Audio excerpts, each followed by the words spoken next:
Good morning, welcome back to my channel GS World group Sandesh. आज हम लोग current का सेशन शुरू करेंगे। हाल ही में विश्व नागरिक सुरक्षा दिवस कब मनाया गया? 1 मार्च को। और 1 मार्च को एक और दिवस मनाया गया था, कौन? शून्य भेदभाव दिवस। 1 मार्च को कौन मनाया गया था? शून्य भेदभाव दिवस।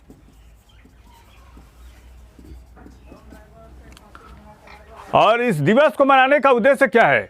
इस दिन को मनाने का उद्देश्य नागरिक सुरक्षा के महत्व के बारे में क्या करना है? जागरूकता पैदा करना है। क्या करना है? जागरूकता पैदा करना है।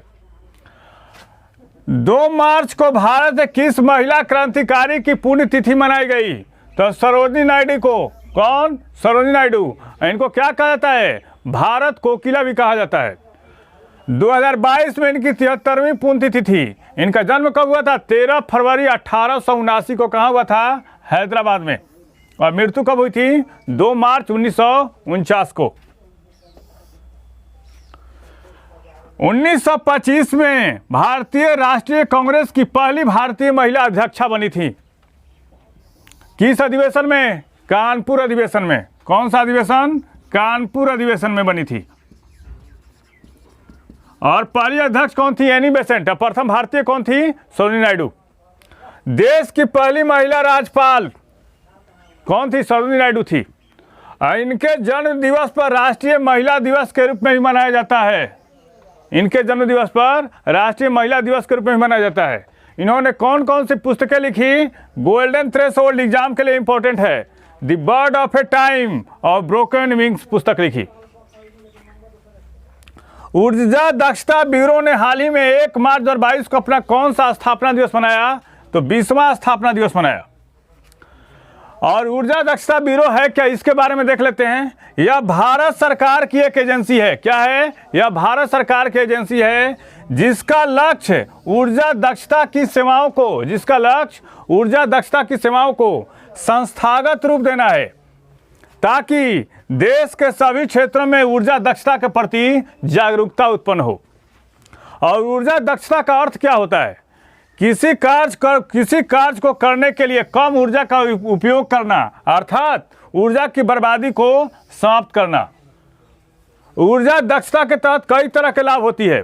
इसकी प्रक्रिया क्या होती है? जैसे ग्रीन हाउस गैसों के उत्सर्जन को कम करना। इसकी स्थापना कब की गई थी? 1 मार्च 2002 को। और ऊर्जा दक्षता ब्यूरो द्वारा 14 दिसंबर को राष्ट्रीय ऊर्जा संरक्षण दिवस के रूप में भी मनाया जाता है। हाल ही में शूटिंग विश्व कप में भारत के किस निशानेबाज ने स्वर्ण पदक जीता है? तो सौरभ चौधरी ने। इसका आयोजन कहाँ किया गया था? मिस्र की राजधानी काहिरा में। और सौरभ चौधरी ने 10 मीटर एयर पिस्टल स्पर्धा में जर्मनी के माइक स्वाल्ड को 16-6 से हराकर पदक पर कब्जा कर लिया, स्वर्ण पदक जीता है। और इसमें इनको अंक कितना हासिल हुआ है? 42.5 अंक हासिल हुआ है सौरभ को। नाइट फैक्ट की रिपोर्टों के अनुसार 2021 में अरबपतियों के मामले में भारत का स्थान क्या है? तीसरा। पहला स्थान किसका है? अमेरिका का 748 अरबपति। और दूसरा स्थान चीन का है 554। और भारत का कितना है? 145 है। और 2021 में अरबपतियों की संख्या में 11% की वृद्धि हुई। और भारत में धनी लोगों की संख्या में सर्वाधिक वृद्धि कहाँ हुई? बेंगलुरु में।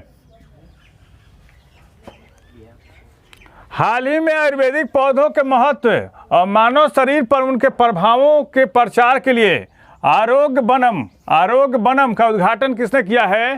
राष्ट्रपति रामनाथ कोविंद ने। और कहाँ हुआ इसका उद्घाटन? नई दिल्ली में किया गया है। और कितने एकड़ में फैला है? 6.6 एकड़ में फैला है। दुनिया का सबसे ऊंचा होटल सीएल टावर कहाँ बन रहा है? दुबई में। और कितना ऊंचा है? 365 मीटर ऊंचा है। और इसको कौन सी कंपनी बना रही है? द फर्स्ट ग्रुप कंपनी बना रही है। और कब तक बनकर तैयार हो जाएगा? यह 2023 तक पूर्ण रूप से बनकर तैयार हो जाएगा। बुर्ज खलीफा कहाँ है? दुबई में। 46वां सिविल लेखा दिवस कब मनाया गया? 2 मार्च को। 1 मार्च को कौन सा दिवस? शून्य भेदभाव दिवस। और 1 मार्च को नागरिक सुरक्षा दिवस। और 2 मार्च को क्या कौन सा दिवस? 46वां सिविल लेखा दिवस मनाया गया।